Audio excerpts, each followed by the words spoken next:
जय हिंद दोस्तों, ज्ञान सागर सिविल एकेडमी में आप सबका स्वागत। आज का हमारा टॉपिक है agro climatic zones in Uttar Pradesh. Agro climatic zone of UP. Uttar Pradesh को हम टोटल 9 एग्रो क्लाइमेटिक जोन में डिवाइड कर सकते हैं। कितने में? 9 एग्रो क्लाइमेटिक जोन्स में उत्तर प्रदेश को हम डिवाइड कर सकते हैं। तो सीक्वेंस वाइज मैंने यहाँ पे मेंशन किया डिफरेंट एग्रो क्लाइमेटिक जोन्स को, और ट्राई ये किया कि उससे संबंधित जो भी ज्योग्राफिकल इंफॉर्मेशंस हैं या क्लाइमेटिक इंफॉर्मेशंस, सॉयल या किस रीजन किस कौन सा डिस्ट्रिक्ट किस पार्टिकुलर एग्रो क्लाइमेटिक जोन्स में आता है, उसको भी मैंने यहाँ पे डिस्कस कर दिए। तो कॉलम वाइज सारे इंफॉर्मेशंस को मैंने टेबल के फॉर्म में एक तरह से क्रिएट कर दिए। नंबर 1 पे हमारा Bhabar and Terai agro climatic zone है। फर्स्ट नंबर पे ये भाभर एंड तराई। ठीक है, हम नॉर्थ से स्टार्ट करते हैं। जैसे ये मान के चलिए कि हमारा नॉर्थ है, किसी भी मैप में हम देखते हैं तो एक जो ऊपर की तरफ जो हिस्सा होता है उसको हम नॉर्थ मानते हैं। ठीक है, और जो नीचे है वो ऑटोमेटिक साउथ हो जाएगा। ऐसे ही जो इधर राइट साइड में आएगा हिस्सा उसको हम ईस्ट कहते हैं, और जो इधर लेफ्ट साइड में आएगा उसको हम वेस्ट कहते हैं। तो ये नॉर्थ में यानी कि हिमालय से जैसे आप चलेंगे तो पहले नंबर में भाभर एंड तराई का हिस्सा पड़ेगा, पहला एग्रो क्लाइमेटिक जोन से। सेकंड नंबर पे आपका वेस्टर्न प्लेन जोन है। ये वाला हिस्सा आपका देखिए, मैप को अगर आपको एग्जाम हॉल में ड्रॉ करना है तो आपको इस तरह से कहीं ना कहीं मैं कॉपी में साइड में जहाँ पे आप मैप बनाएंगे एक एरो ऐसे नॉर्थ की तरफ लिख देंगे और ओनली एन लिख देंगे, बाकी कुछ नहीं लिखना होता एग्जाम हॉल में। ठीक है, ओनली एक ऐसे एरो बनाइए और ये तीर की कमान जो है ऊपर डाल दीजिए और उसके बाद एन लिख दीजिए, नंबर 1। दूसरे नंबर में इतना कम स्पेस होता है जो भी आप मैप ड्रॉ करेंगे कि उस पर उस जगह का नाम लिखना इम्पॉसिबल है। जैसे मैंने यहाँ पे देखिए 2 लिख दिया। 2 को आप ऐसे भी लिख सकते थे, इस तरह से तो ज़्यादा बेटर होता। ठीक है, 3 को आप ऐसे लिख सकते हैं, ज़्यादा बेटर होता, बट मैंने ऐसे 2 लिख दिया तो ऐसा भी लिख सकते हैं। ज़रूरी नहीं कि ये पार्टिकुलर कंप्लीटली सेंटेंस या वर्ड लिखे जाएं मैप में, बट मैप का ये जो डायग्राम है यानी कहाँ से कौन सी लाइन खींची गई है वो ज़्यादा इंपॉर्टेंट है, और एग्जामिनर ऑटोमेटिक समझ लेगा कि जैसे आप बट ये इंफॉर्मेशन कहीं ना कहीं लिखी होनी चाहिए। जैसे कि आपने 4 तो यहाँ पे आपने 4 मेंशन कर दिया। जैसे कि आप देखिए 7 है तो ये आपने 7 कहीं पे मेंशन कर दिया। ये जो है आपका 5 है तो ये देखिए 5 वाला जो है यहाँ पे हमने जगह जगह 5 मेंशन कर दिया कि यहाँ 5वें नंबर का जो एग्रो क्लाइमेटिक जोन है वो फैला हुआ है। ऐसे 9 नंबर का जो बुंदेलखंड है तो यहाँ मैंने 9 मेंशन कर दिया, 9 यहाँ मेंशन कर दिया, और इसको भी हम 9 कह सकते हैं। यहाँ पे भी एक जगह स्पेस बच रहा है तो इसको भी 9 लिख दें। ठीक है, तो समझने के लिए एग्जामिनर को कि ये एरिया को कैसे डिमार्केट करना है। स्पेस कम होने के कारण ऐसा किया जाता है कि पार्टिकुलर नंबर को या कोई पार्टिकुलर चिन्ह का सिंबल भी यूज किया जा सकता है। तो चिन्ह अगर आप बनाएंगे, इसके लिए कोई पार्टिकुलर सिंबल बनाएंगे तो एक बॉक्स क्रिएट करना पड़ेगा, उसके ऊपर लिखना पड़ेगा इनबॉक्स। ठीक है, और उसमें वो चिन्ह लिखेंगे, चिन्ह के बगल में उस जगह का नाम लिखेंगे। ठीक, बट यहाँ पे आप इस तरह के लिखने के बाद लिख सकते हैं कि the above agro climatic zones are explained या express in the following map as per the sequence of numerical order. ठीक है, यानी न्यूमेरिकल ऑर्डर का मतलब ये जो नंबर का जो सीक्वेंस है उसके आधार पे हमने इस डायग्राम में ऊपर वाले उसको एग्रो क्लाइमेटिक जोन्स को यहाँ पे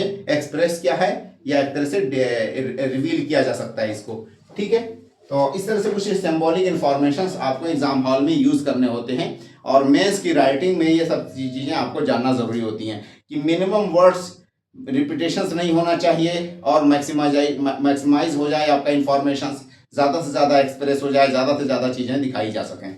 अब हम चलते हैं अपने टॉपिक की तरफ। वेस्टर्न प्लेन जोन, देखिए यहाँ पे जगह नहीं थी तो मैंने वेस्टर्न प्लेन जोन लिख करके 2 डाल दिया यहाँ पे, बट एक सेंटेंस यहाँ पे आपको लिखना पड़ेगा कि ऊपर की जो भी एग्रो क्लाइमेटिक जोन्स है उसको हम नीचे दिए हुए यानी कि बिलो मैप में सीक्वेंस नंबर के ऑर्डर्स पे एक्सप्रेस कर रहे हैं इस तरह से। ठीक है, या लिख रहे हैं सेंट्रल वेस्टर्न प्लेन। देखिए ये आपका तीसरे नंबर का सेंट्रल वेस्टर्न प्लेन हो गया। 4th नंबर का south western semi arid plain, ये देखिए आपका 4th नंबर का है, south western semi arid plain, ये वाला हिस्सा। 5 नंबर का जो है सेंट्रल प्लेन, ये सेंट्रल प्लेन आपका 5 नंबर का है। 6 नंबर पे आपका नॉर्थ ईस्ट प्लेन है, 6 नंबर पे आपका नॉर्थ ईस्ट प्लेन है। उसके बाद ईस्टर्न प्लेन 7वें नंबर का है, ये 7वें नंबर का आपका ईस्टर्न प्लेन है। फिर विंध्यान रीजन है, देन ये आपका विंध्यान रीजन 8वें नंबर पे है। उसके बाद बुंदेलखंड रीजन है, ये आपका 9वें नंबर पे बुंदेलखंड रीजन है। इस तरह से हमने यूपी को टोटल 9 एग्रो क्लाइमेटिक जोन में डिस्ट्रीब्यूट कर दिए हैं। देखिए मेजर में अगर यह समझिए तो पूरे इंडिया को हम कितने एग्रो क्लाइमेटिक जोन्स में डिस्ट्रीब्यूट करते हैं, 15 एग्रो क्लाइमेटिक जोन में पूरे इंडिया को डिवाइड किया गया है।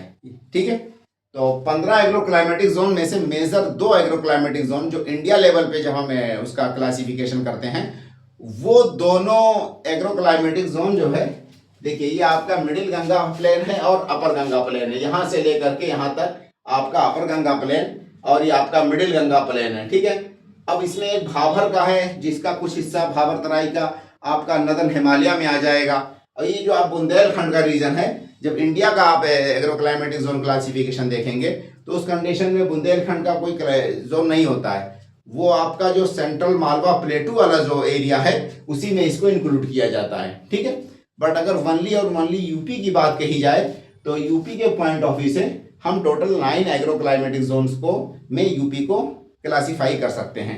वो 9 एग्रो क्लाइमेटिक जोन्स में हम एक तरफ से देखते हैं, नंबर 1 पे क्या है कि भाबर एंड तराई, ये हिमालय से जैसे आप नीचे उतरेंगे यानी कि फुट ऑफ हिमालय, तो हिमालय के सटा हुआ साउथ में 10 से 15 किलोमीटर की चौड़ी एक पट्टी है, उसी को हम भाबर और तराई एरिया कहते हैं। ये पूरा यहाँ से लेकर के सहारनपुर पड़ता है और यहाँ पे आपका महाराजगंज डिस्ट्रिक्ट, ठीक है, महाराजगंज डिस्ट्रिक्ट तक ये पूरा का पूरा बेल्ट आपका भाबर और तराई कहलाता है।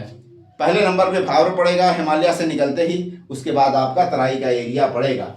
इसमें देखिए रेनफॉल, जिसमें रेनफॉल आपका 100 से लेकर के 115 सेंटीमीटर तक वेरी करती है इस वाले जोन में, यानी कि ऑरेंज रेनफॉल की अगर बात करें तो 100 सेंटीमीटर रेनफॉल होती है इस एरिया में भाबर और तराई में।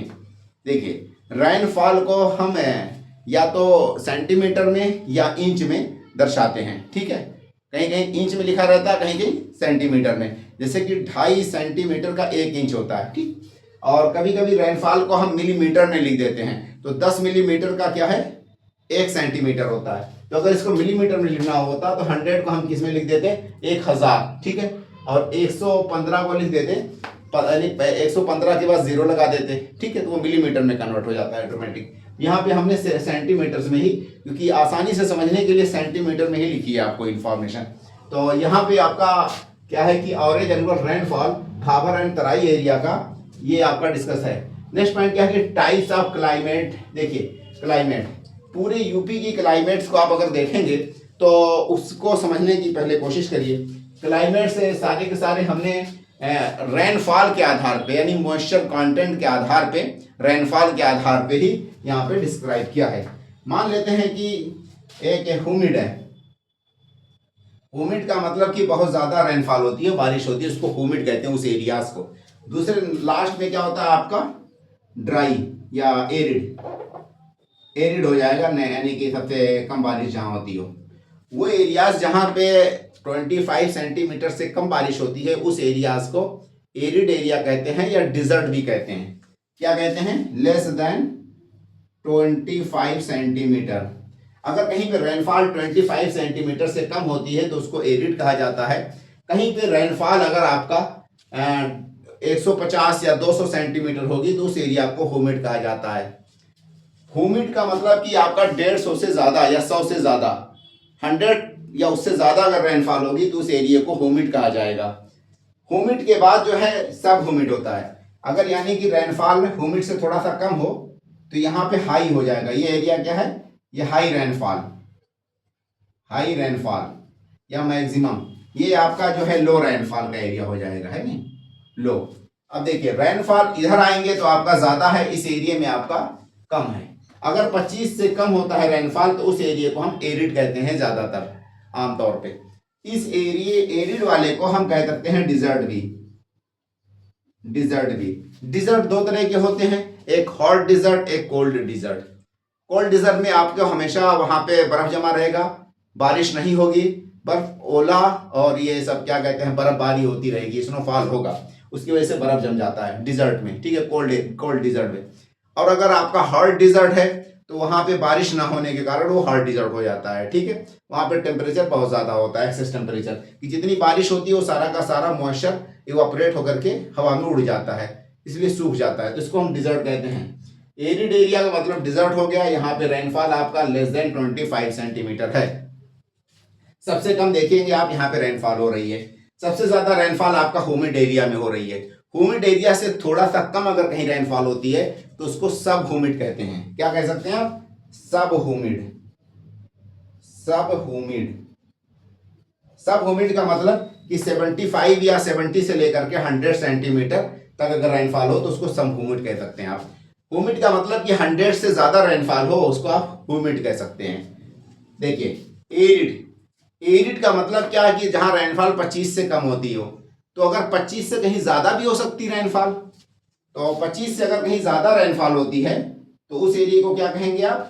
उसको सेमी एरिड कह सकते हैं, ठीक है, सेमी एरिड, ठीक। यानी कि सबसे कम रेनफॉल, सबसे ज्यादा रेनफॉल, और इन दोनों के बीच में आपका दो एरिया और पड़ रहे हैं, एक आपका सब ह्यूमिड है, दूसरा आपका सब सेमी एरिड है। सब ह्यूमिड का मतलब ह्यूमिड से कम रेनफॉल, यहाँ 100 से ज्यादा रेनफॉल है, सेंटीमीटर से ज्यादा रेनफॉल को ह्यूमिड कह सकते हैं। और सब ह्यूमिड का मतलब आपका 75 या 70 से लेकर के आपका 100 के बीच में सब ह्यूमिड कहलाएगा। जैसे एरिड में आप 25 से कम सेंटीमीटर रेनफॉल को एरिड या डिजर्ट एरिया कह रहे हैं, वैसे आपका सेमी एरिड का तात्पर्य क्या होता है कि जब आपका 25 से लेकर के 50 के रेंज में जब रेनफॉल हो तो उसको सेमी एरिड कह सकते हैं आप, ठीक। इस तरह से रेनफॉल के आधार पे किसी भी क्लाइमेटिक जोन्स को आप डिवाइड कर सकते हैं। हमने रेनफॉल वाले कॉलम में उत्तर प्रदेश के जो भी इंपॉर्टेंट इंफॉर्मेशन है वो यहाँ पे डिस्कस किए। देखिए मॉइस्ट सब ह्यूमिड। सब ह्यूमिड का मतलब कि ये वाली कंडीशंस। उसके अलावा आपका क्या है? Dry sub humid. Dry sub humid का मतलब सब ह्यूमिड के बाद ड्राई सब ह्यूमिड आ जाएगा यहाँ पे आपका। यहाँ पे क्या आ जाएगा बीच में? Dry sub humid. यानी कि मैं उसका खाली वर्ड लिख देता हूं, D for dry, S for सब, एच फॉर ह्यूमिड, ठीक है। तो ये ड्राई सब ह्यूमिड यानी इस रेंज में कहीं पे रेनफॉल हो रही है। यहाँ पे इन्होंने 100 सेंटीमीटर रेनफॉल बताया और 100 से लेकर के 115, तो इसको मैंने यहाँ पे मान लिया कि 100 से लेकर के 115 वाले को क्या है? सब ह्यूमिड से लेकर के ड्राई सब ह्यूमिड वाले एरियाज की कंडीशन कहां अप्लाई हो रही है? भावर और तराई में। नेक्स्ट पॉइंट क्या है कि अलूवियल कले है। देखिए अब हम सॉइल की बात करते हैं। ये आपका रेनफॉल के आधार पे हमने किसी भी एरिया को क्लाइमेटिक कंडीशंस कैसे के आधार पे डिवाइड किया। तो ये क्लाइमेटिक कंडीशंस, ठीक है, इसको मैं क्या कह सकता हूं? Climatic conditions. ऐसे सॉइल के आधार पे भी हम किसी भी एरिया को या किसी भी कंट्री को कैसे डिवाइड करेंगे। तो सॉइल के पॉइंट ऑफ व्यू से देखते हैं। मान लेते हैं कि ये सॉइल है आपका, बीच में मैंने यहाँ पे डिस्क्राइब मेंशन कर दिया सॉइल। अब सॉइल को हम टेक्सचर के आधार पे यहाँ पे डिवाइड कर रहे हैं। किसके? टेक्सचर के आधार पे। टेक्सचर का मतलब कि कण, यानी कि उसमें कितने बारीक कण हैं और कितने कम बारीक कण हैं, ठीक है, इसके आधार पे। देखिए पहले नंबर पे यहाँ पे मैं आपको कण समझा देता हूं, यानी कि टेक्सचर। मान लेते हैं कि यहां मैंने मेंशन कर दिया कोर्स ग्रेन, ठीक है, coarse grain, coarse grain. Coarse grain का मतलब कि बड़े दाने। कोर्स ग्रेन का मतलब कि जिसके दाने, जब मिट्टी के दाने बड़े बड़े हैं उसको कोर्स ग्रेन कहा जाएगा। यहां पे हमने फाइन ग्रेन, ठीक है। अब हम सॉइल को टेक्सचर के आधार पे, सॉइल का जो टेक्सचर है टेक्सचर के आधार पे, ठीक है, टेक्सचर। टेक्सचर का मतलब कि दाना यानी कि ग्रेन।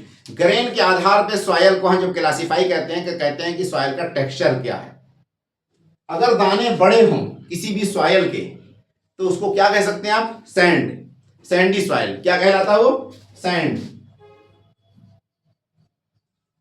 अगर दाने कभी बहुत बारीक बारीक हो सकते हैं, जब दाने मिट्टी के दाने बहुत बारीक बारीक हों तो उसको हम क्ले कहते हैं।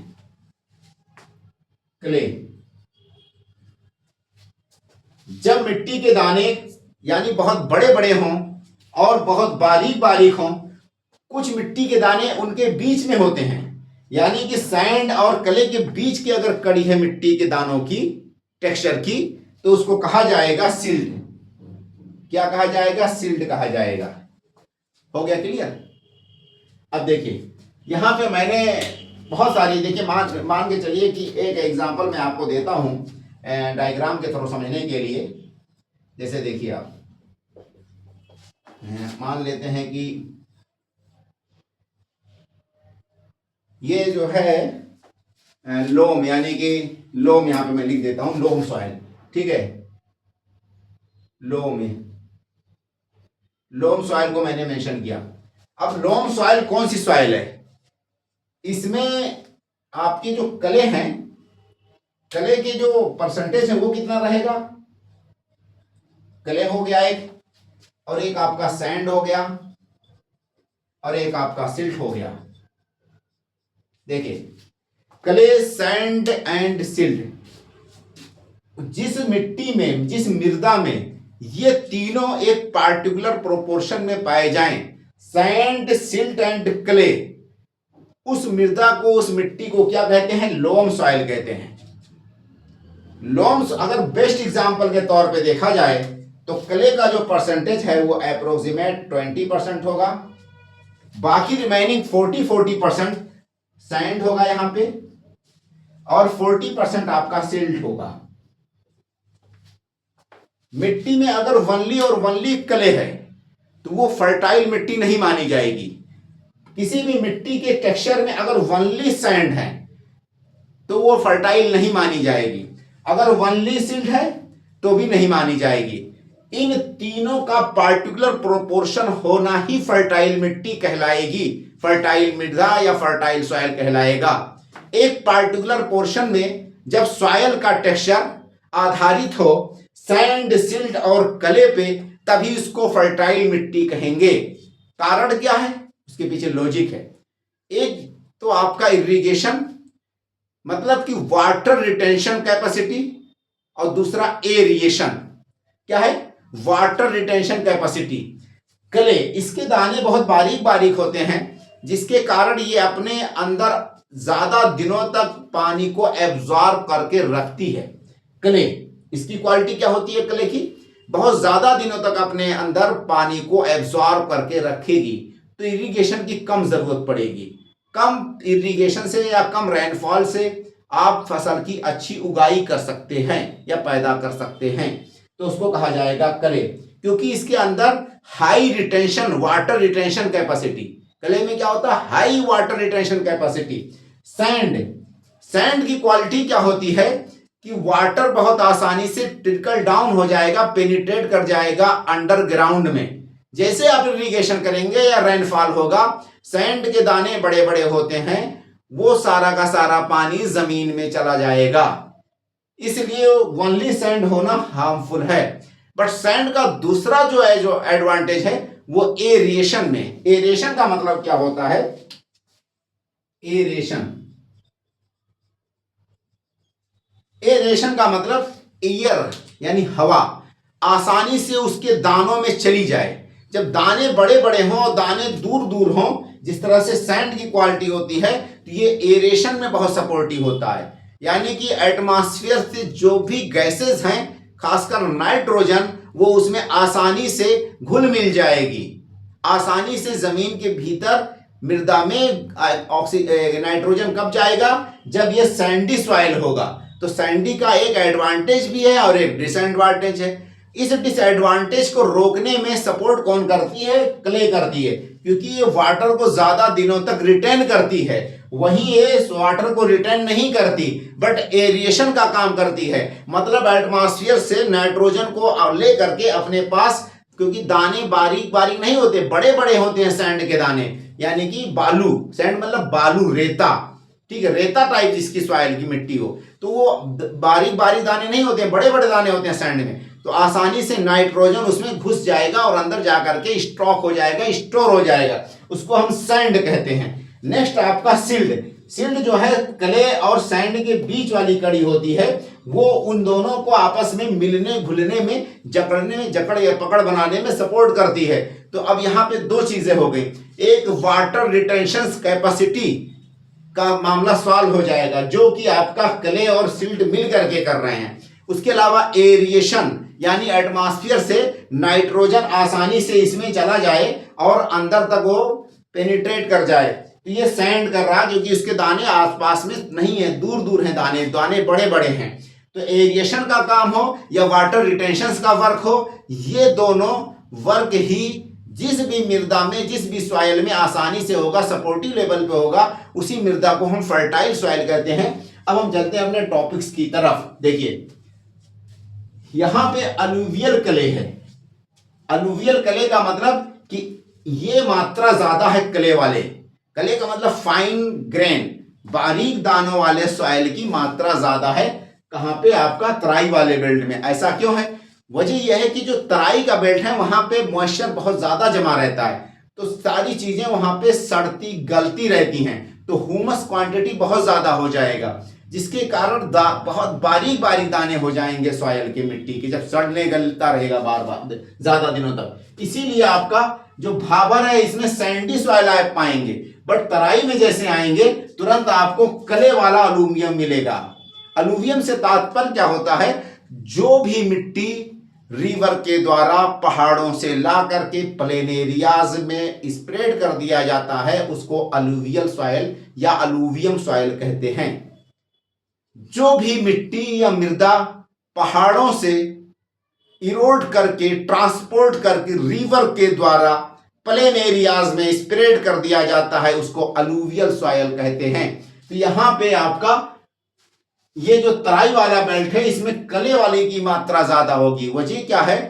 अलुवियल सॉइल तो थी, पहाड़ से लाई गई, नीचे डिस्चार्ज कर दी गई, जैसे पहाड़ से नदी नीचे उतरती है, बट वहां पे बहुत ज्यादा मॉइस्चर, वो है क्या कहते हैं आपका ह्यूमस क्वांटिटी, क्योंकि फॉरेस्टेड लैंड है तराई वाला पूरा बेल्ट। एक पॉइंट। दूसरे नंबर में मॉइस्चर क्या कहते हैं मर्शी और स्वाम्पी रीजन है, तो मर्श होने के कारण वो तड़ती गलती रहती है मिट्टी, तो ये बारीक बारीक क्ले यहाँ क्रिएट हो जा रहे हैं। लेकिन जैसे आप तराई से ऊपर जाएंगे तो वहां पे आपको कोबल्स, पेबल्स, बाउल्डर्स और sand and sand dune, sand grains, इस तरह के सॉइल आपको भाबर एरियाज में पाए जाएंगे, आप मिलेंगे मोस्टली।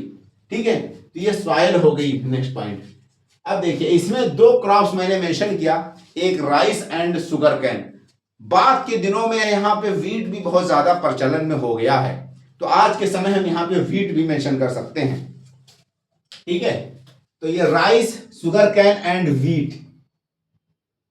देखिए अगर कल्टीवेटेड लैंड की बात करें तो 73% एरिया पे खेती होती है। टोटल खेती की जाने वाली जमीन के 50% एरिया पे सिंचाई होती है, तो इरिगेटेड लैंड 50% है। 50% लैंड क्या? इरिगेटेड लैंड है, मतलब नेट शोन एरिया या नेट कल्टीवेटेड लैंड के 50% पे या आधे पे सिंचाई से खेती होती है। नेट शोन एरिया कह सकते हैं या नेट कल्टीवेटेड लैंड के आधे हिस्से पे सिंचाई से खेती होती है भाबर और तराई में। इसमें डिस्ट्रिक्ट कौन कौन पड़ते हैं? वेस्ट यूपी से हम चलेंगे तो सहारनपुर, मुजफ्फरनगर, जैसे देखिए यहाँ पे सहारनपुर है, मुजफ्फरनगर है, बिजनौर है, मुरादाबाद है, उसके बाद रामपुर है, बरेली है, पीलीभीत है, लखीमपुर खीरी है, बहराइच है, श्रावस्ती है, बलरामपुर है और महाराजगंज है। ये सारे के सारे डिस्ट्रिक्ट आपके भाबर और तराई एरियाज में पड़ते हैं। नेक्स्ट आपका क्या है कि वेस्टर्न प्लेन जोन, ये दूसरे नंबर वाला हिस्सा वेस्टर्न प्लेन जोन है। यहाँ पे जो है आपका 70 से लेकर के 100 सेंटीमीटर तक बारिश होती है। 70 से 100 सेंटीमीटर वाली बारिश वाले एरियाज में आप देखेंगे sub humid to semi arid. Sub humid का मतलब क्या है? ये देखिए आप, sub humid to semi arid, यानी ये वाला हिस्सा जो है आपका सब ह्यूमिड से लेकर के सेमी एरिड, इस वाले हिस्से की बातें चल रही हैं। ये वाली कंडीशंस कहां पे अप्लाई हो रही है? आपका वेस्टर्न प्लेन जोन, यानी इस वाले हिस्से की जो कंडीशंस है वहां पे रेनफॉल आपका 70 से लेकर के 100 सेंटीमीटर तक है। उसका कारण क्या है? यहाँ मैंने जैसे मेंशन किया, इस वाली कंडीशंस में ह्यूमिड का मतलब 100 से ज्यादा ही होगी, ठीक है, और सब ह्यूमिड का मतलब कि 100 से लेकर के 70 के आसपास की होती कंडीशन। सेमी एरिड का मतलब कि 50 के ऊपर हो जाए यहाँ पे रेनफॉल, ठीक है, या 50 या 40 ऐसे आसपास में। तो ये सब ह्यूमिड टू सेमी एरिड, ये पूरे आपका अपर गंगा प्लेन में इंक्लूडिंग सेंट्रल प्लेन, यानी कि कुछ पार्ट इसमें मिडिल गंगा प्लेन में है सेंट्रल प्लेन का, और कुछ आपका अपर गंगा प्लेन में। इन सारी जगहों पे आप देखेंगे तो रेनफॉल आपका 70 से लेकर के 100 के बीच में ही वेरी कर रहा है। ये इस तरह से मैंने यहाँ पे एक अलग से समझने के लिए आपको याद करने में भी आसानी होगी। इन पूरे एरियाज का रेनफॉल ये यहां से लेकर के आपका ये जो अपर गंगा प्लेन है, ये पूरा हिस्सा सेंट्रल प्लेन का कुछ हिस्सा अपर गंगा प्लेन में है, कुछ हिस्सा आपका मिडिल गंगा प्लेन में है। ये upper Ganga plain and middle Ganga plain, तो अपर गंगा प्लेन का कुछ हिस्सा इसमें है सेंट्रल में, और सेंट्रल प्लेन का कुछ हिस्सा मिडिल गंगा प्लेन में है। तो इन एरियाज में आप देखेंगे 70 से लेकर के 100 सेंटीमीटर तक बारिश होती है, मतलब कि सब ह्यूमिड से लेकर के सेमी एरिड। यहाँ पे देखिए आप, sub humid to semi arid, sub humid to semi arid, sub humid to semi arid, ये पूरे जोन में sub humid to semi arid ही वाली कंडीशन अप्लाई हो रही है। कहीं पे सेमी एरिड डोमिनेटेड है, बट मोस्टली एक ही कंडीशन, यानी इसी रेंज में रेनफॉल हो रही है आपकी इन पूरे एरियाज में। इसको समझने के लिए मैंने ये पूरा एक डायग्राम, एक सिस्टम क्रिएट किया आपके सामने। तो sub humid to semi arid आपका western plain, central western plain, ठीक है, और साउथ वेस्टर्न सेमी एरिड, इसी में खाली आपका ओनली सेमी एरिड है, बाकी सेंट्रल प्लेन में भी सब ह्यूमिड टू सेमी एरिड है। देखिए सैंडी क्ले है यहाँ पे, सैंडी का मतलब ये वाली जो सैंड, इस सैंड में भी है और क्ले भी है, ठीक है, सैंड भी है और क्ले भी है, मतलब कि कहीं कहीं पे ऊपर जाएंगे तो सैंडी कंडीशन, यानी कि सैंड है, बड़े बड़े दाने हैं, और जैसे भाबर तराई से नीचे उतरेंगे इन एरियाज में तो आपको कले वाली कंडीशन लेंगे, यानी दाने मिट्टी के बारीक बारीक हैं। तो इसको इस तरह से याद करेंगे। इस तरह से सैंडी क्ले को हम क्या कह सकते हैं? लोमी सॉइल भी कह सकते हैं। सैंड लोम एंड क्ले लोम क्या हो जाएगा? सैंड लोम एंड क्ले लोम। लोम का मतलब कि जिसमें क्ले, सैंड, सिल्ट एक पार्टिकुलर पोर्शन में पाए जाते हैं, उस सॉइल को, मृदा को लोम सॉइल कहते हैं। तो यहाँ पे सैंडी भी है और क्ले भी है, मतलब कि सैंड लोम एंड क्ले लोम वाली कंडीशन अप्लाई होती है वेस्टर्न प्लेन जोन में। यहाँ पे आपका देखिए कल्टीवेटेड लैंड आपका जो है 70%, सब पुराना डेटा है 70%। अब इस टाइम तो मुझे लगता है कि कल्टीवेटेड लैंड थोड़ा बहुत बड़ा होगा, जैसे कि आपका 70 से 75 हो गया होगा, ठीक है। नेक्स्ट पॉइंट क्या है कि इरिगेटेड लैंड 80% है, अब ये भी बढ़ गया होगा। तो टोटल नेट कल्टीवेटेड लैंड का 80% हिस्से पे एग्रीकल्चर सिंचाई से होती है, ऐसा समझिए। नेट कल्टीवेटेड लैंड के 80% हिस्से पे सिंचाई से खेती होती है। देखिए इसमें एरियाज क्या हैं? वेस्टर्न यूपी का जो कोर एरिया है, जिसे हम कहते हैं जीबी नगर, गौतम बुद्ध नगर, बागपत, मेरठ, गाजियाबाद, मुजफ्फरनगर और पार्ट्स ऑफ बिजनौर भी इसी में आएगा। ये वाला बेल्ट पूरा आपका वेस्टर्न प्लेन जोन है। नेक्स्ट आपका सेंट्रल वेस्टर्न प्लेन है। ये सेंट्रल वेस्टर्न प्लेन कहीं कहीं पे आपको मिलेगा नॉर्दर्न वेस्टर्न प्लेन या नॉर्थ वेस्टर्न प्लेन, और कहीं कहीं पे सेंट्रल वेस्टर्न प्लेन, क्योंकि ये नॉर्थ में हिस्सा है और प्लस ये वेस्ट में ही भी हिस्सा है, बट नॉर्थ में तो सारा है, इसलिए सेंट्रल अगर आप लिखेंगे तो ज्यादा बेटर है। गवर्नमेंट के डेटा में कहीं कहीं पे नॉर्थ वेस्टर्न प्लेन भी इसको मेंशन रहता है, ठीक है, बट कंफ्यूज मत होइए। इसको मान लीजिए कि सेंट्रल वेस्टर्न प्लेन है, तो सेंट्रल वेस्टर्न प्लेन में आपकी रेनफॉल है 90 सेंटीमीटर है। 90 सेंटीमीटर का मतलब कि आपका इसी वाले एरियाज में sub humid to semi arid वाली जो कंडीशंस है वही कहीं ना कहीं यहाँ पे भी अप्लाई हो रही है। Dry sub humid to semi arid. देखिए ड्राई का मतलब क्या हो गया कि थोड़ा सा सब ह्यूमिड तो है, बट इससे थोड़ा सा इस साइड में आपको जाना है, तो ड्राई सब ह्यूमिड, यानी यहीं से स्टार्ट करिए और इतना ही हिस्से को आप इसको रखेंगे, ठीक है। यहाँ पे इसे climatic condition. Loam to sandy loam. Sandy loam का मतलब कि सैंड डोमिनेटेड है, सैंड वाली कंडीशन ज्यादा है इस वाली मृदा में। यहाँ पे शुगर कैन, व्हीट, राइस ये उगाए जाते हैं सेंट्रल वेस्टर्न प्लेन इस वाले हिस्से में। क्या है? Sugar cane, wheat and rice. 70% हिस्से पे एग्रीकल्चर होती है। उसके अलावा टोटल एग्रीकल्चर जहां पे हो रही है उसके 76% हिस्से पे इरिगेशन से एग्रीकल्चर होती है। मुरादाबाद, बदायूं, बरेली, शाहजहांपुर, रामपुर, बिजनौर, इन हिस्से को हम कह सकते हैं central western plain. South western semi arid, ये वाला हिस्सा चौथे नंबर का। साउथ यानी कि एकदम साउथ में है, दक्षिण में है ये। वेस्ट यानी कि आपका वेस्ट में पड़ रहा है ये हिस्सा, जैसे देखिए यहाँ पे एरो से मैंने दर्शाया कि ये वेस्टर्न है, तो साउथ एंड वेस्टर्न। उसके अलावा क्या है, सेमी एरिड, एक वर्ड यहाँ पे यूज हो गया। सेमी एरिड का मतलब कि इस एरिया में रेनफॉल मात्र 66% ही होती है, 66 सेंटीमीटर ही रेनफॉल यहाँ पे होती है। ये वाला जो आगरा मथुरा आपका मैनपुरी वाला जो बेल्ट है उसकी बात चल रही है। यहाँ पे सेमी एरिड इसको कहा गया है। अलुवियम कैलकैरियस क्ले है ये। अलुवियम का मतलब क्या होता है, वो मृदा जिसको रिवर ला करके प्लेन एरियाज में डिस्पर्स कर देती है, फैला देती है, स्प्रेड करती है, उसको अलुवियम कहते हैं। नंबर 1 क्या है, दूसरे नंबर पे अलुवियम कैलकैरियस। कैलकैरियस का मतलब कि वो मिट्टी जिसमें कैल्शियम कार्बोनेट्स की मात्रा पाई जाती है। कैल्शियम कार्बोनेट का मतलब कि लाइम की क्वांटिटी ज्यादा होती है। जब लाइम की क्वांटिटी किसी चीज में या कैल्शियम कार्बोनेट ज्यादा होगा मृदा में, तो उसमें क्या होगा कि कंकड़ बन जाएंगे अंदर मिट्टी में। ठीक है, जैसे मैं गमले में एक बार क्या किया आपने कि चूना का ऐसे पैकेट आता है, जो गमला बेचते हैं वो चूने का पैकेट भी देते हैं, तो मैंने उसमें चूने ऐसे जगह जगह डाल दिए, बस ध्यान नहीं दिया, कुछ चूना पार्टिकुलर जगह मिट्टी में इकट्ठा हो गया। तो बाद के दिनों में मैंने क्या देखा कि उसमें कंकड़ बन गए वही चूने। ठीक है, तो लाइम की क्वांटिटी जब होगी या CaCO3 कैल्शियम कार्बोनेट की मात्रा जब ज्यादा होगी किसी भी मृदा में, तो उस वाली कंडीशंस में क्या होगा कि कैलकैरियस यानी कंकड़ीली मिट्टी बन जाएगी, कंकड़ वाली मिट्टी।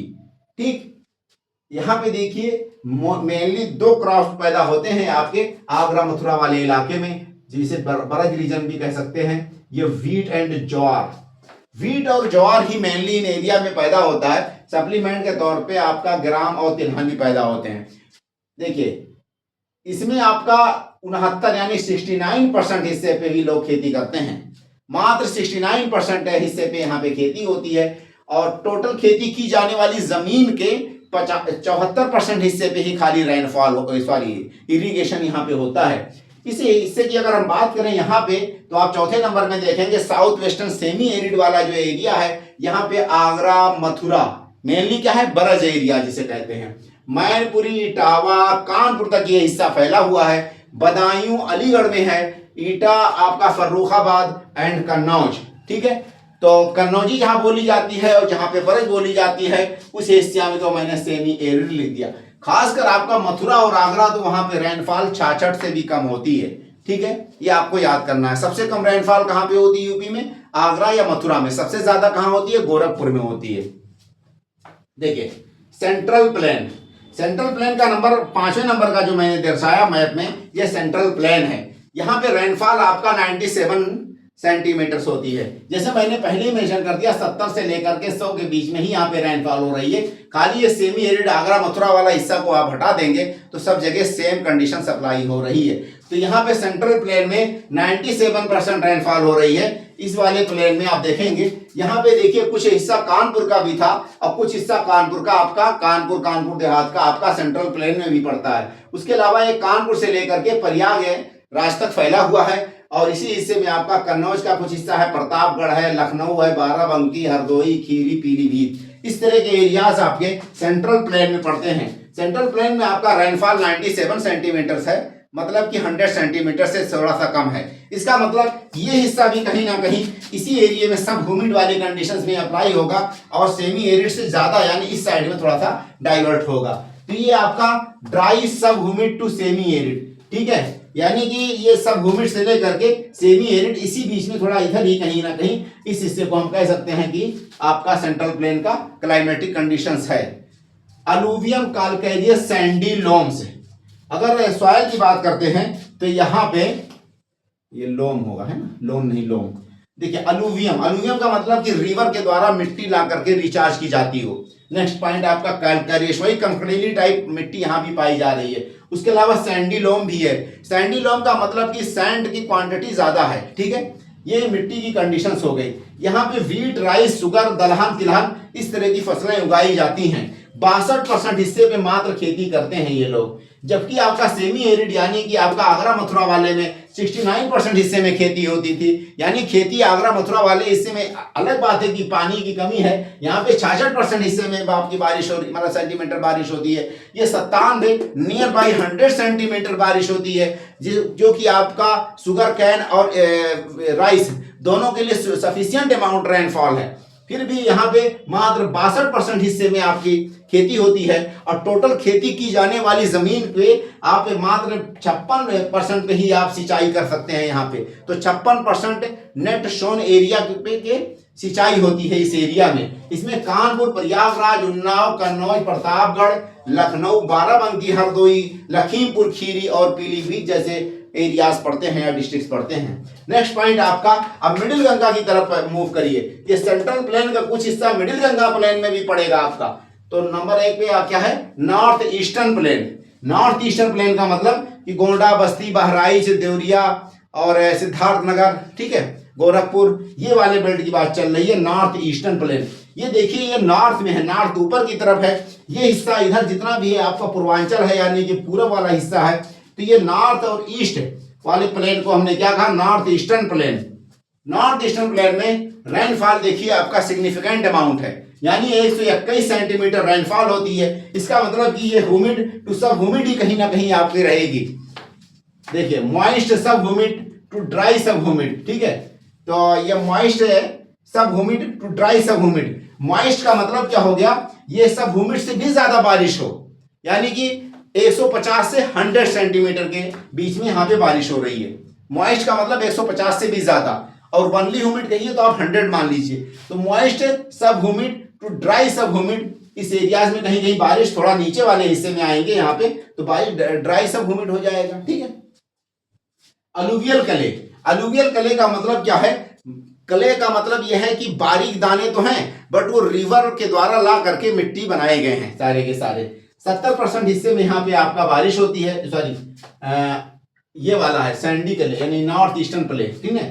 देखिए सैंडी अलुवियम है, ये क्या है, सैंडी अलुवियम का मतलब यहाँ पे सैंड है, सैंड की क्वांटिटी बहुत ज्यादा है। वजह क्या है, ये पहाड़ से सटा हुआ है, रिवर सारा ला करके मलबा, मिट्टी, बालू, रेता इसी में डिस्चार्ज करती रहती है, इसलिए इस हिस्से में आपको सैंडी अलुवियम का पाया जाना जरूरी है। नेक्स्ट पॉइंट क्या है कि क्ले अलुवियम, निचले हिस्से में आएंगे तो क्ले अलुवियम हो जाएगा, और तराई वाले बेल्ट में जाएंगे तो आपका सैंड हो जाएगा, और रिवर के आसपास में रहेगा मतलब कि क्ले कहाँ, तराई एरियाज में, और रिवर के आसपास सैंड, ठीक है। इस तरह से क्ले अलुवियम और सैंड अलुवियम ये दोनों पाया जाएगा मिट्टी आपका नॉर्थ ईस्टर्न प्लेन में। यहाँ पे शुगर कैन, राइस और वीट, वीट भी बहुत ही प्रोमिनेंट क्रॉप है इन एरियाज की, तो वीट भी पैदा करते हैं ये लोग। मोस्टली राइस और शुगर कैन ही यहाँ की प्रोमिनेंट क्रॉप है। 73% हिस्से में यहाँ पे खेती होती है, और जितनी खेती होती है हिस्से पे उसके मात्र आधे पे ही सिंचाई से पैदावार होती है। तो 50% हिस्से पे आपका सिंचाई से पैदा होती है, मतलब कि टोटल कल्टीवेबल जो लैंड है उसके मात्र 50% यानी आधे पे ही सिंचाई से पैदावार होती है। बलरामपुर, गोंडा, बस्ती, गोरखपुर, बहराइच, सिद्धार्थनगर, महाराजगंज, कुशीनगर, देवरिया, ये हिस्सा आपका बहराइच से लेकर के आप चले जाइए कुशीनगर बिहार बॉर्डर तक, वहां तक ये नेपाल बॉर्डर से ऐसे पतली सी पट्टी है जो कि भाबर और तराई के जस्ट नीचे है, यानी साउथ में है, और इंक्लूडिंग गोरखपुर, बस्ती, महाराजगंज, ठीक है, ये सारे के सारे डिस्ट्रिक्ट हैं इसमें। नेक्स्ट पॉइंट आपका ईस्टर्न प्लेन है, ये वाला हिस्सा 7वें नंबर पे हमने जो मेंशन किया ये ईस्टर्न प्लेन है। ईस्टर्न प्लेन का मतलब जिसको आज के टाइम पे कोल्ड पूर्वांचल कहते हैं, तो ईस्टर्न प्लेन में 102 सेंटीमीटर रेनफॉल है।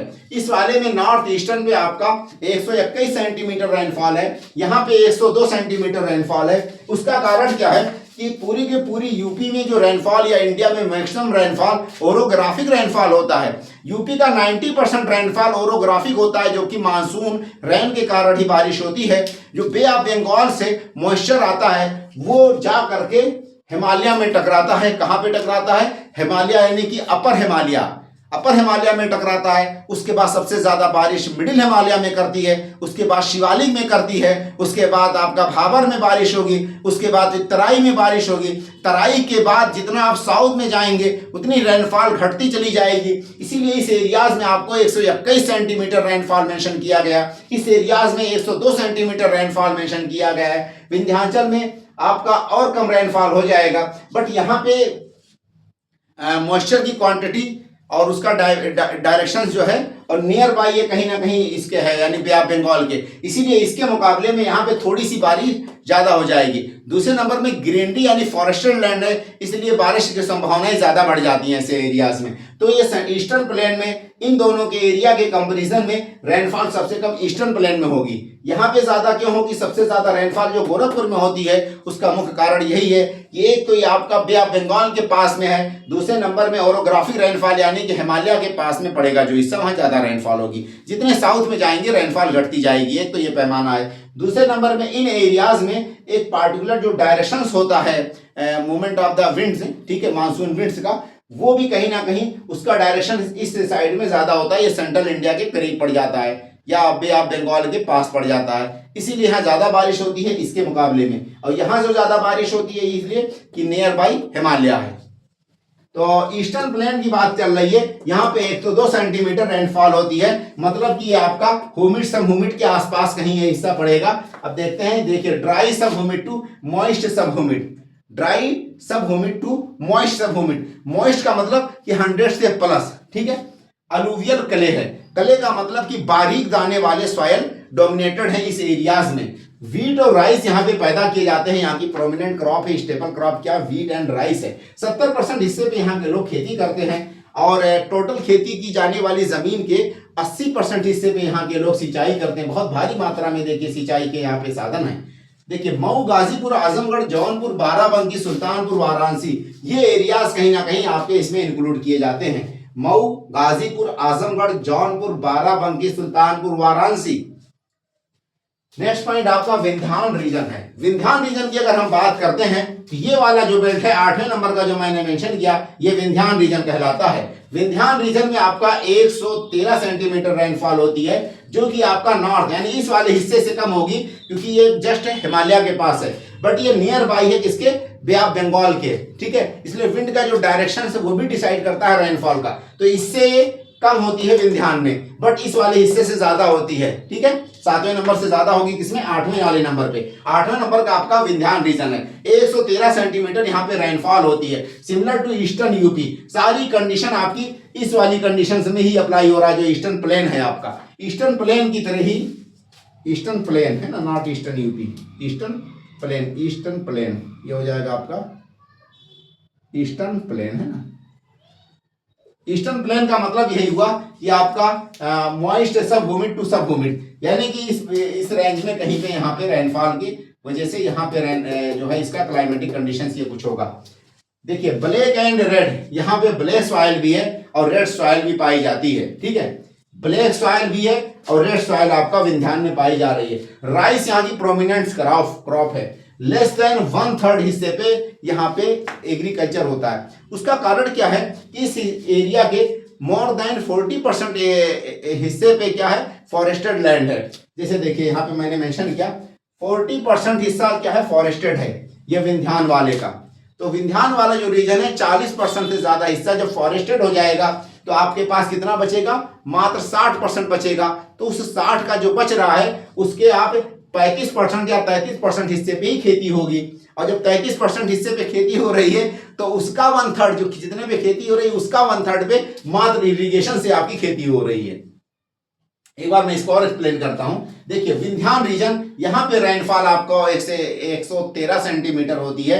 इसमें आपका मिर्जापुर और प्रयागराज का जो करछना या कौन सा तहसील है जो कि आपका थोड़ा सा उसकी कंडीशंस इस तरह की है, यानी विंध्यान वाली कंडीशंस है, ठीक है। तो प्रयागराज का साउथ हिस्सा क्या कहेंगे? सदर्न प्रयागराज या south southern parts of the Prayagraj district. Bhadohi, Sonbhadra, तो मिर्जापुर और सोनभद्र वाले डिस्ट्रिक्ट को हम यूपी का विंध्यान रीजन कह सकते हैं। यहाँ पे 113 सेंटीमीटर बारिश होती है और यहाँ का जो क्लाइमेटिक कंडीशंस है सब ह्यूमिड और सेमी ह्यूमिड टाइप यहाँ की कंडीशंस है। ब्लैक और रेड सॉइल पाई जाती है। राइस यहाँ की मेन क्रॉप्स है और 40% हिस्से पे यहाँ पे फॉरेस्टेड लैंड है। जब 40% हिस्से पे यहाँ पे फॉरेस्टेड लैंड है, उसका मतलब कि मात्र 1/3 हिस्से पे ही आप खेती कर पाएंगे। तो 1/3 मतलब 33% से कम हिस्से पे खेती होती है, और जितने पे भी खेती होती है उसका मात्र 1/3 हिस्से पे आप सिंचाई से खेती कर सकते हैं यहाँ पे। नेक्स्ट पॉइंट आपका बुंदेलखंड रीजन। बुंदेलखंड में देखिए इन सारी कंडीशंस में साउथ वेस्टर्न में सेमी एरिड प्लेन वाली जो बात है, यानी कि मथुरा आगरा वाला जो बेल्ट है वहां पे 66 सेंटीमीटर रेनफॉल होती है। तो मथुरा आगरा से थोड़ा सा ज्यादा रेनफॉल आपका बुंदेलखंड एरियाज में होती है। तो यहाँ पे 66 सेंटीमीटर रेनफॉल है और खेती आपकी 69% एरिया पे होती है। यहाँ पे आपका 87% रेनफॉल है और यहाँ पे खेती आपकी 60% हिस्से पे होती है। उसका कारण क्या है? उसका कारण मात्र और मात्र आपका क्या है, ये सॉयल है, सॉयल ही कारण है, बस कुछ नहीं। रेनफॉल सबसे कम आपका मथुरा और आगरा वाले बेल्ट में होता है, यानी बरज वाले एरियाज में नंबर 1 पे, और दूसरे नंबर पे आपका रेनफॉल सबसे कम आपका बुंदेलखंड हिस्से में हो देखा जा रहा है। यहाँ पे यूपी में सबसे कम एग्रीकल्चर के लिए सूटेबल एरियाज आपका ये क्या कहते हैं, अरे सोनभद्र और मिर्जापुर वाला बेल्ट है। उसका कारण क्या है कि 40% फॉरेस्टेड लैंड है यहाँ का, ये कारण है। दूसरे नंबर में सबसे कम आपकी एग्रीकल्चर हो रही है कहाँ पे, बुंदेलखंड एरियाज में। कारण क्या है कि 60% हिस्से पे एग्रीकल्चर हो रही है। वजह क्या है, इरिगेशन की सबसे कम यहाँ पे बहुत ज्यादा समस्या है। यहाँ पे देखिए 74% हिस्से पे टोटल एग्रीकल्चर जितनी हो रही थी, खेती वाली जमीन के 74% हिस्से पे आप सिंचाई से खेती कर सकते हैं। आगरा और मथुरा में कैनाल या आपका ट्यूबवेल के थ्रू। ये वाली कंडीशन में मात्र 25% हिस्से पे आप खेती कर सकते हैं। वजह क्या है कि वहां की जो सॉयल है वो नीस और शिष्ट की बनी हुई है। नीस और शिष्ट का मतलब कि उसके दाने एक तरह से रेड कलर के होते हैं और क्रिस्टल्स होते हैं और कोर्स ग्रेन होते हैं, तो वाटर रिटेंशन कैपेसिटी नहीं है सॉइल में। तो पहला नंबर पे बारिश, यहाँ पे देखिए मैंने बताया था लास्ट क्लास में भी, लोग इसको कारण बारिश का बताते हैं, बारिश का कारण नहीं है यहाँ पे ड्राई एरिया होने का। बुंदेलखंड में बारिश कारण नहीं है ड्राई होने का। ये भी सेमी एरिड है, ये भी सेमी एरिड है। आगरा मथुरा वाले हिस्से में 66% रेनफॉल होती है, यहाँ पे 87% रेनफॉल होती है। ये भी सेमी एरिड, ये भी सेमी एरिड। ठीक, यहाँ पे मिट्टी कहीं ना कहीं अलुवियल है मिट्टी, और यहाँ पे आपकी जो मिट्टी है ललितपुर या कुछ हिस्से में आपको ब्लैक सॉइल मिलेगी जिसमें वाटर रिटेंशन कैपेसिटी है, वाटर को अपने पास रोक ले ताकि सिंचाई की कम जरूरत पड़े।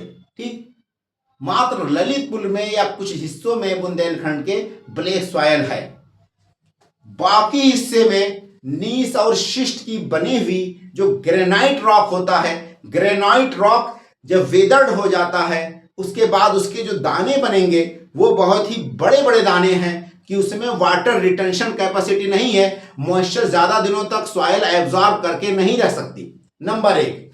नंबर दूसरे पे जो अंडरग्राउंड वाटर है उसका एक्वीफर भी एब्सेंट है बुंदेलखंड में। एक्वीफर भी बहुत स्ट्रांग नहीं है, या तो सॉलिड रॉक है या एक्वीफर है भी तो बहुत ज्यादा डीप डेप्थ में है। बहुत ज्यादा डेप्थ में एक्वीफर होने के कारण या एक्वीफर बहुत सी जगहों पे एब्सेंट है, तो ग्राउंड वाटर की भी कमी है बुंदेलखंड में। नंबर 1। नंबर दूसरे पे जो ऊपर की सॉयल है उसमें वाटर रिटेंशन कैपेसिटी नहीं है। वजह क्या है कि कोर्स ग्रेन है सॉयल के, और सॉयल के दाने एक तरह से पत्थर की तरह छोटे छोटे ऐसे पत्थर पथरीले टाइप हैं, और वो क्रिस्टल के फॉर्म में, जिसको कह सकते हैं कि क्रिस्टल के फॉर्म में है। इसीलिए यहाँ पे खेती ज्यादा सक्सेस नहीं है। मात्र 66% हिस्से पे खेती हो रही है, और उस जितने भी खेती हो रही है उस खेती की जाने वाली जमीन के मात्र 25% हिस्से पे आप इरिगेशन से पैदा कर सकते हैं। यहाँ पे इस एरिया में जितना भी बुंदेलखंड के 7 डिस्ट्रिक्ट हो गए, जैसे कि झांसी, हमीरपुर, जालौन, बादा, चित्रकूट वगैरह है, यहाँ पे बहुत बड़ी समस्या सॉइल इरोजन की भी है और लो प्रोडक्टिविटी इसीलिए होती है। यहाँ पे बुंदेलखंड की एक बार और मैं डिस्क्राइब करता हूँ। बुंदेलखंड रीजन में 87% रेनफॉल होती है, जो कि आपका सेमी एरिड या आपका प्लेन वाला जो है आगरा मथुरा वाले से ज्यादा होती है। यहाँ पे भी सेमी एरिड है, यहाँ भी सेमी एरिड है, जबकि यहाँ पे 69% नियर बाई 70% हिस्से पे खेती होती है, यहाँ पे 66% हिस्से पे खेती होती है। इसलिए क्यों एक्वीफर एब्सेंट है, अंडरग्राउंड वाटर बहुत ज़्यादा स्ट्रांग सिस्टम नहीं है यहाँ पे बुंदेलखंड में, नंबर एक। नंबर दूसरे पे जो वाटर रिटेंशन कैपेसिटी है सॉयल की वो भी एब्सेंट है, दूसरा पॉइंट। और तीसरे नंबर पे सॉयल इरोजन की समस्या भी बहुत भारी मात्रा में है बुंदेलखंड में। इन तीनों कारणों से हम देखते हैं कि बुंदेलखंड में बहुत अच्छी खेती नहीं होती है। यहाँ पे कोर्स ग्रेन यानी कि मोटे अनाज ही पैदा किए जाते हैं, जैसे कि ज्वार हो गया, बाजरा हो गया, माइज हो गया, व्हीट भी कुछ हिस्से में पैदा किया जाने लगा है नई टेक्नोलॉजी आ जाने के बाद या सिंचाई का नया साधन जनरेट हो जाने के बाद। देखिए यहाँ पे मोस्टली रेड सॉइल है, तो रेड सॉइल कई तरह से होती है। एक में तो वाटर रिटेंशन कैपेसिटी होती है और कुछ ऐसे होते हैं उसमें कोर्स ग्रेन ज्यादा मात्रा में होते हैं और वो क्रिस्टलाइन होता है। तो ये क्रिस्टलाइन है यानी कि मिश्री या चीनी के दाने की तरह उसके ऐसे बड़े बड़े कि ट्रांसपेरेंट क्रिस्टल की तरह वो दिखते हैं मिट्टी, तो वो रेड सॉइल यहाँ पे पाई जाती है। वहाँ के लोकल भाषा में कावड़, राकर, पड़वा इस तरह के सॉइल को कहते हैं। बाजरा, ज्वार, माइज यहाँ की मेन क्रॉप है। इरिगेशन यहाँ पे मात्र टोटल जो खेती होती है जमीन, उस खेती की जाने वाली जमीन में मात्र 25% हिस्से पे सिंचाई से पैदावार होती है। ठीक है, अब हमने सारे के सारे जो एग्रो क्लाइमेटिक जोन्स हैं उत्तर प्रदेश को उसको डिस्क्राइब कर दिए। हमारा इसी की कड़ी में जो अगला टॉपिक होगा वो यह है कि क्रॉप्स के पॉइंट ऑफ व्यू से यूपी को हम कैसे डिस्ट्रीब्यूट कर सकते हैं। नेक्स्ट पॉइंट हमारा क्या है कि लैंड मतलब कि साइज के हिसाब से यूपी को कैसे क्लासीफाई करेंगे। इन दोनों को हम अगली क्लास में डिस्कस करेंगे। आप लोगों से रिक्वेस्ट है मेरे चैनल को लाइक और सब्सक्राइब करें। ओके भाई, ऑल दी बेस्ट।